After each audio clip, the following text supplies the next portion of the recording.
Hello and welcome viewers. আজকে আমরা আলোচনা করব দারিদ্র্যের পরিমাপের একটা পদ্ধতি সম্পর্কে। আমরা জানি দারিদ্র্য পরিমাপের একটা উল্লেখযোগ্য বা গুরুত্বপূর্ণ পদ্ধতি হলো মাথা গোনা পদ্ধতি বা head count ratio. Head count রেশিওতে কি করা হয়? মূলত কোনো দেশে মোট জনসংখ্যার শতকরা কত ভাগ দারিদ্র্য রেখার নিচে আছে তা গণনা করা হয় এবং একে এইভাবে প্রকাশ করা হয়। যদি হেড কাউন্ট রেশিওকে আমরা এইচ বলি, তাহলে এইচ সমান কিউ বাই এন। এখানে কিউ মানে হচ্ছে কত শতাংশ জনগণ দারিদ্র্য সীমার নিচে আছে সেটা কিউ দ্বারা, এবং দেশের মোট জনসংখ্যা এন দ্বারা নির্দেশ করা হয়, এবং এই অনুপাতটাকেই আমরা বলি যে হেড কাউন্ট রেশিও বা মাথা গোনা পদ্ধতি।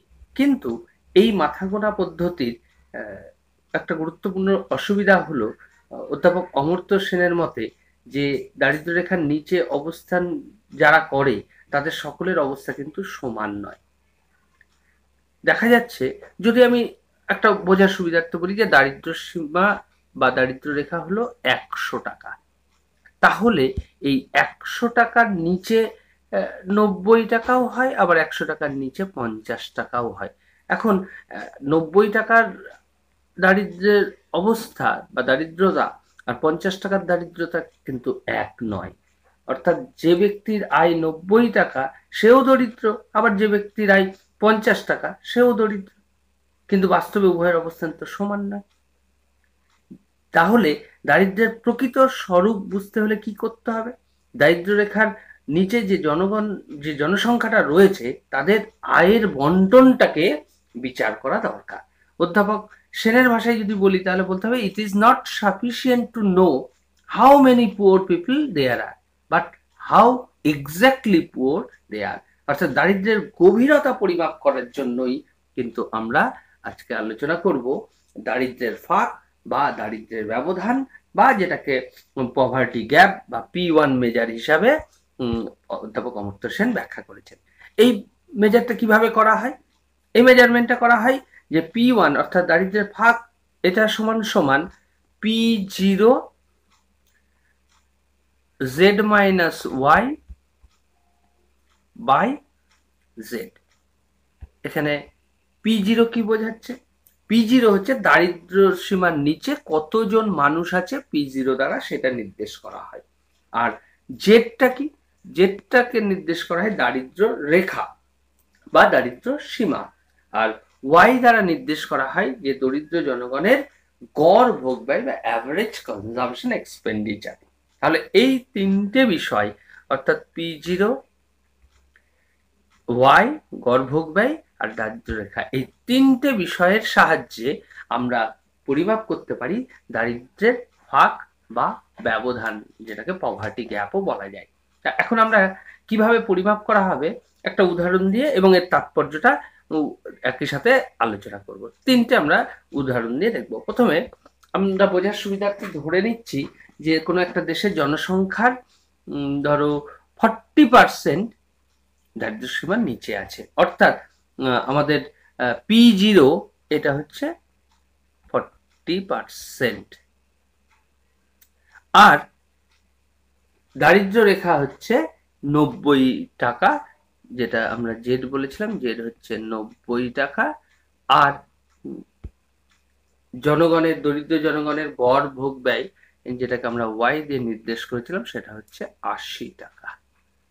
তাহলে আমাদের দারিদ্রের ফাঁক বা দারিদ্রের ব্যবধান P1 কত হবে?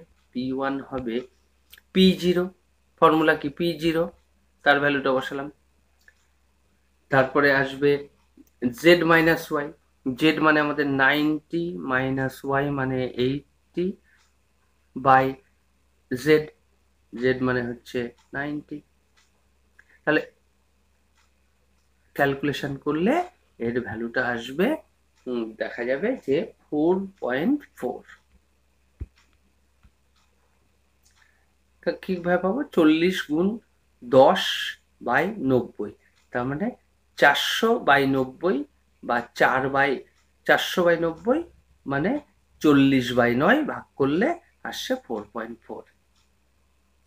এখন দেখো, আমরা যদি দ্বিতীয় একটা কেস ধরি যে দেশে জনসংখ্যার 40%ই নিচে আছে এবং দারিদ্র্য সীমা 90 টাকা, কিন্তু এই যে গড় ভোগ ব্যয়, দরিদ্র জনগণের গড় ভোগ ব্যয় 80 টাকা নয়, এটা 70 টাকা, তাহলে কি হবে?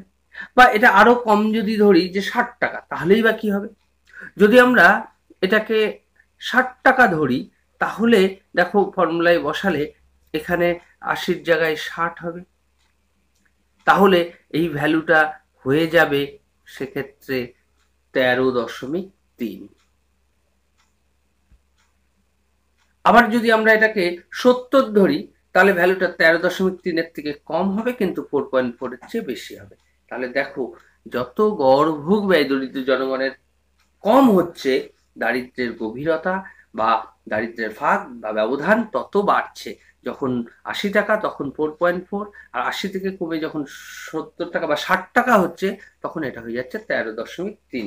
কাজেই আমরা দেখতে পাচ্ছি যে সব ক্ষেত্রেই 40%, অর্থাৎ মাথাগুন্তি অনুপাত কিন্তু একই রেজাল্ট শো করবে। গড় ভোগ ব্যয়ের চেঞ্জ আমাদের দারিদ্র্যের প্রকোপ বা তীব্রতা বা গভীরতা, এটা কিন্তু আলাদা আলাদাভাবে বোঝা যাবে। ফলে এই দারিদ্র্যের ভাগ বা দারিদ্র্যের ব্যবধান, এই ধারণাটা দারিদ্র্যের পরিমাপের ক্ষেত্রে মাথাগুন্তি অনুপাতের থেকে অনেকটাই ভালো একটা পরিমাপ পদ্ধতি, এটা আমরা বলতে পারি। আশা করি দারিদ্র্যের ফাঁক কি বা দারিদ্র্যের ফাঁকের মাধ্যমে কিভাবে পরিমাপ গভীরতা, সেটা তোমরা বুঝতে পেরেছ। যদি ভিডিওটা ভালো লেগে থাকে তাহলে লাইক, শেয়ার এবং সাবস্ক্রাইব করার অনুরোধ।